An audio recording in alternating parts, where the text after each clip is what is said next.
just for the hell of it, I decided that I'm gonna, I don't know how much antifreeze to water was in my car, so I put in new coolant in it.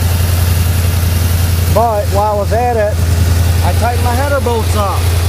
This thing's quiet as heck. Like quiet now. Yes, it is running.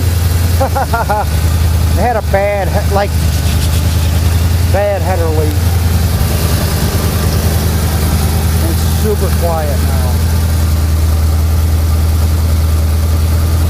It's got water or snow on the exhaust. I'm getting a car cover, and then I'm gonna put a tarp over the car cover. But I gotta sit here and bleed my system real good, so I just wanted to post this. So this sounding like crap before with the engine runs smooth, perfect, no ticks, no knocks, nothing.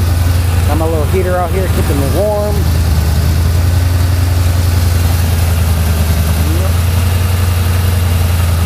Like my overflow bottle, Mountain Dew. Got to get overflow for it. I don't know what kind to get though. But I'll post this in a minute.